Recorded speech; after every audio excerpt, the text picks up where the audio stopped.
I'm Tania Peitzker, and my talk today is on why conversational AI is the #1 tech trend for 2021. Now, this is obviously a cause for celebration for my colleagues and I, and my whole network, in fact, in the industry.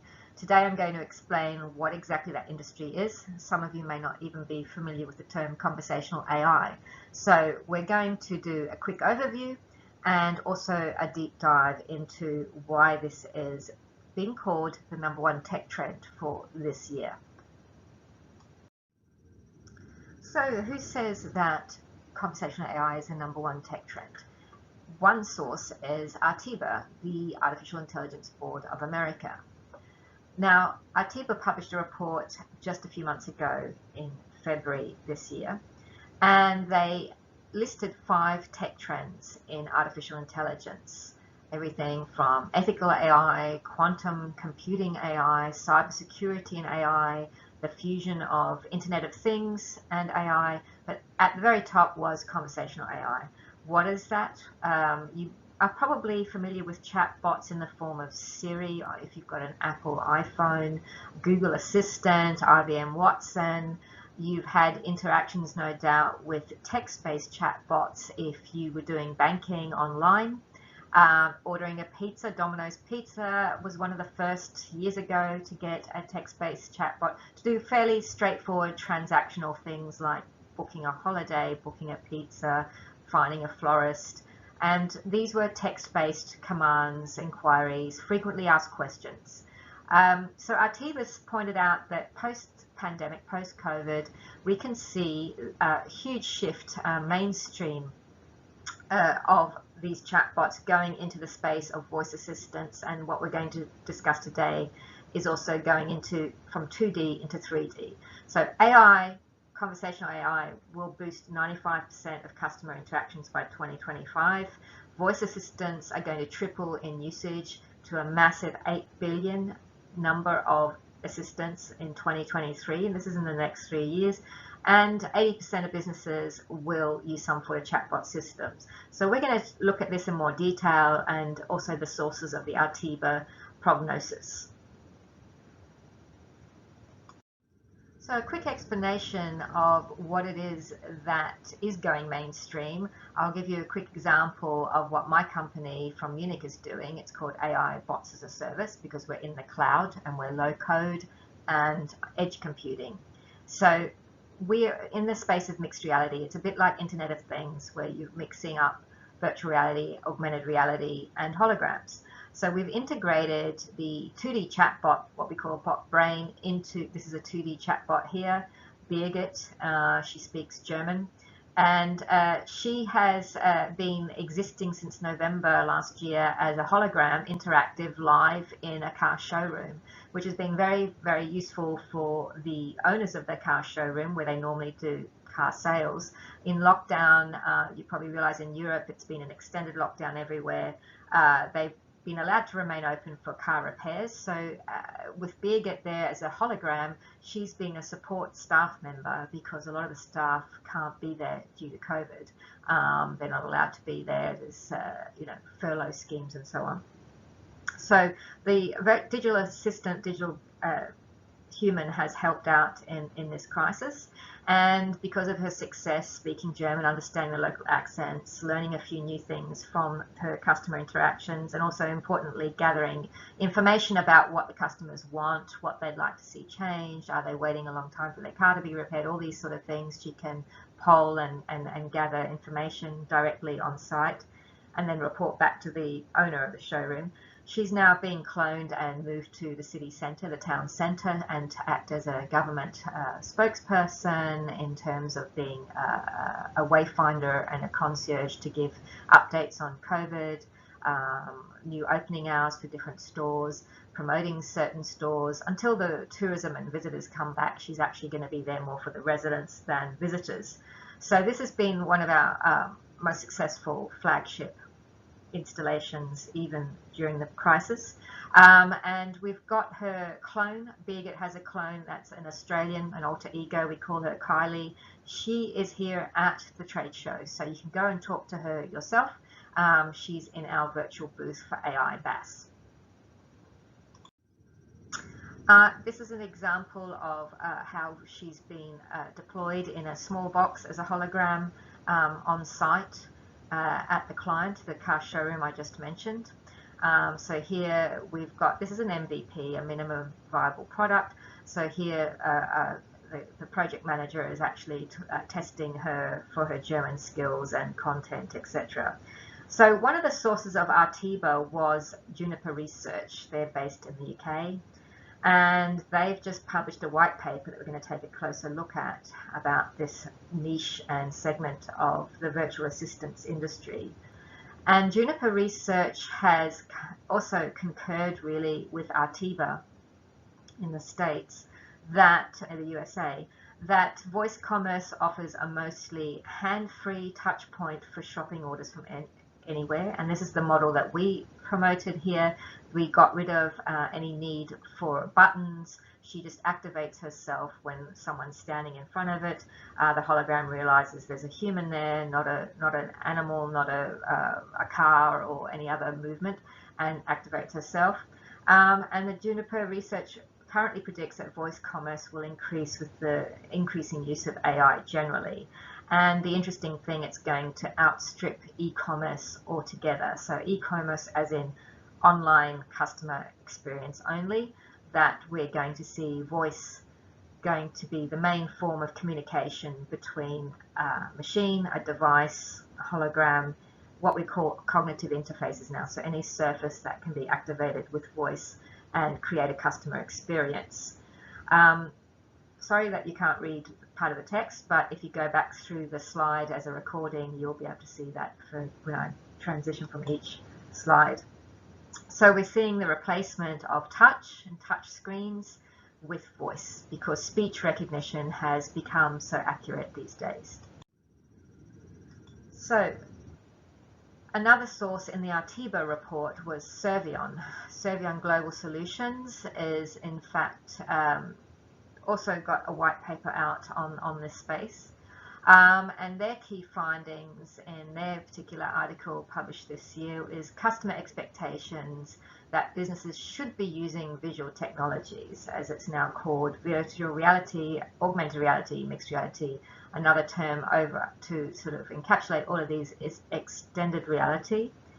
As Servion says, it's going to deliver, and already is, a better customer experience. And there's a fierce competition in all industries, all verticals, of how can we engage the customer when price, product value, demand is all very neck and neck, especially given the pandemic. You need a new differentiator. So beyond automated payments, automation and customer service, businesses can only offer the option of struggling against a simple automated chatbot. So the type of experiences I mentioned earlier that have been developed for about 10 years now, replacing call centers, how to do frequently asked questions and all the basic stuff. People want an immersive experience. So immersive technologies is where we're heading and now going mainstream. Gartner has also predicted this. By 2020, customers will manage 85% of their relationship with the enterprise without interacting with a human. And Gartner and others, Markets and Markets, has also predicted this. I was interviewed by Markets and Markets India. Gartner recently interviewed me.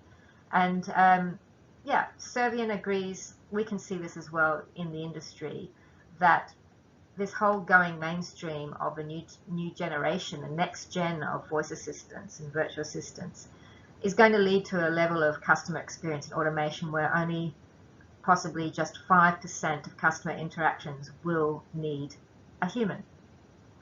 So in my space, we're seeing this, that AI tech is improving your overall customer experience, and it's also introducing a level of emotional engagement. So getting these bots smarter and smarter actually means giving them some intuitive feeling in terms of that they seem to have emotional intelligence. So a lot of this is to do with the original Turing test definition.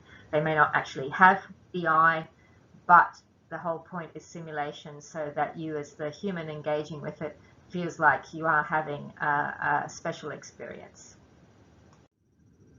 Now, this is interesting because the third source in the Artiva report from February saying that conversational AI is the #1 trend for this year is from a chatbot specialist that has a very handy list of 5 corporate chatbots. In fact, I recommend this blog article that they concur with what Artiva says and cite Forbes saying 80% of marketers intend to optimize and embed chatbot examples by the end of 2020. So this is probably from 2019, and I think we can all see that there has been some delay in this uptake, but it's certainly there.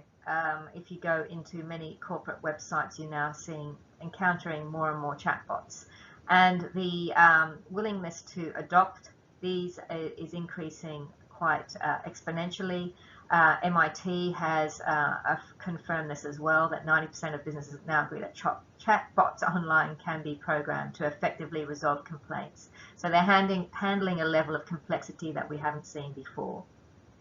As I said, I recommend these, it's not a list of 5, it's a list of 10 best website chatbot examples and their particular use cases. And you'll find that these 2D, fairly simple chatbots are focused on one single task and doing it well. So at the start of this talk, we said that 2D chatbots are getting more and more advanced and being deployed in different formats, whether robots, wearables, and so on, and that can be called cognitive interfaces. Juniper Research has noted that these are devices that are going to take over smartphones, slowly but surely. But at the moment, smartphones will continue to be dominant. There's a big difference between North America and Europe. So even though Europe has more people, a higher population, the number of devices is going to be quite small compared to America. I guess that's to do with marketing campaigns, but also the American willingness to adopt things like Amazon Echo and Dot and all the other devices that you might have at home. This will change.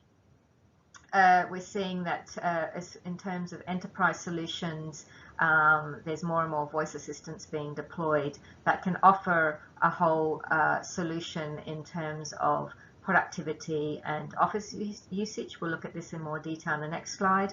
And you may have encountered Microsoft's Cortana.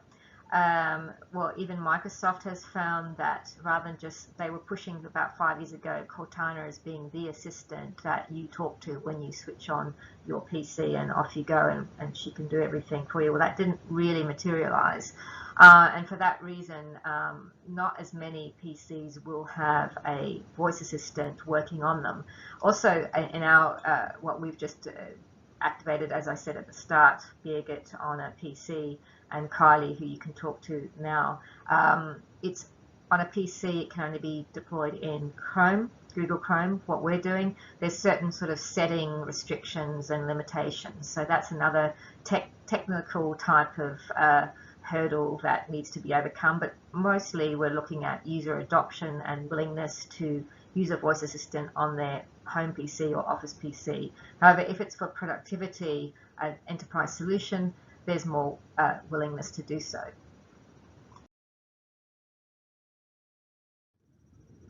Now, as promised, we're looking at why this is happening in the enterprise solution.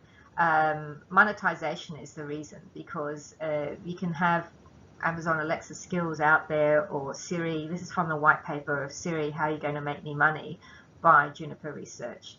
And as they've very correctly identified, you can't keep having freemium and hoping to make money out of the advertising.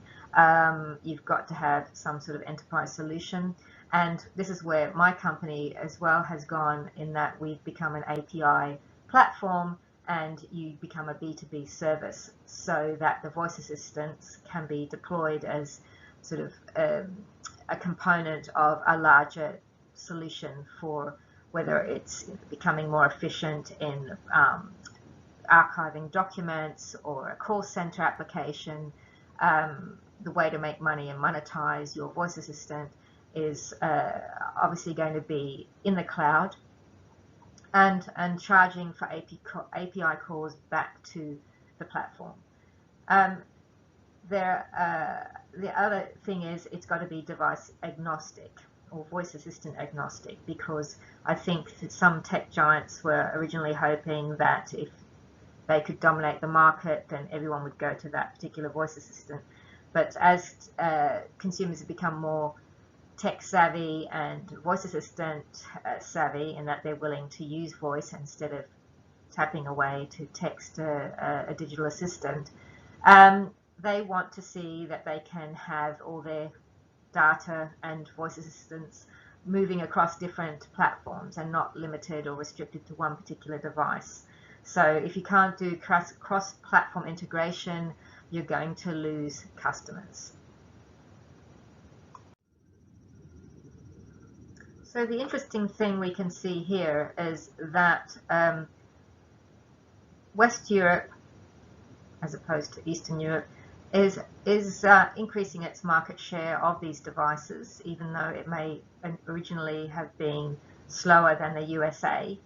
If you look at the North American market, the European market's catching up. This is Central and East Europe, so really this should be seen together, and it's basically the same as the American market now. But the surprising section is the Far East and China, and that's something that we've also seen, and the Indian subcontinent. So my company is focused on this area. This is where we're getting greatest demand. Next Gen Z, Gen Y, they're keen to use voice assistants, and they were always keen chatbot users, so perhaps that's no surprise. Smartphones is another reason, because that's a ubiquitous device that we're seeing everywhere, obviously in Africa as well. That could be potentially an even bigger market. And this is interesting, again, from the white paper by Juniper on Hey Siri, How Will You Make Me Money, published this year, is that TV-based assistants, and this trend is coming out more in the USA than anywhere else, that smart TVs are being operated increasingly by giving voice commands. So having an avatar installed into the TV is quite a good way to develop your advertising, market promotions, product placements, if you can get a voice assistant to be encouraging consumers to consume that particular product through a TV avatar. So to sum up, we've seen a progression from your classic 2D chatbots. This is one of our early ones, that a prototype on Kick.com from Canada. It's now co-owned by Tencent from China. Sophie the Banker, where she showed some surprising emotional intelligence. And this is why we are in the category of conversational AI and not your standard legacy 2D chatbots, is that the AI element is basically when an avatar you've created, especially when you're stress testing them, as you can see here, reacts in an unexpected way. They've learned something or developed a personality trait that you weren't quite sure of. And here again, she got quite savvy in learning how to communicate in emoticons. And that is something that's quite spontaneous and therefore AI. I talk about this in depth with our recent bots in 3D format from last year and this year, and how this emotionally intelligent type of bot is classified as AI, and how that can be sort of surprising, especially if you're its trainer, on how you feel about switching it off if you have to do that, and then switch it back on again in another type of character. So we're developing stronger relationships, if you like, with the avatars we create. So I encourage you to follow our progress and our competitors, as we don't really have many who are doing what we're doing actually in the B2B space. But it's going in the direction of smart cities, smart towns and regions. The Wayfinder, so it's getting smarter and able to handle more complex, spontaneous voice interactions in a public space. But the big challenge is how to monetize getting advertisers to get their heads around how to do product placements in what we call conversational commerce as part of conversational AI. And the solution is APIs. And finally, if you need to contact me or would like to just chat, you're welcome to visit me in my Kumo space I've just created. It's a new type of immersive conversation that you can have rather than always scheduling video conferencing. We've also got the Kumo space for my company. And if you'd like to do further reading, go ahead, get my book from New York, Uses and Risks of Business Chatbots. There are 14 case studies, or go and chat to Kylie, our Australian avatar, who's live right now here at the International Trade Council's conference, and she'll be live for the next 4 months as long as the trade show's on and the virtual booth is activated. Okay, thank you for listening. I hope you enjoyed it. Bye.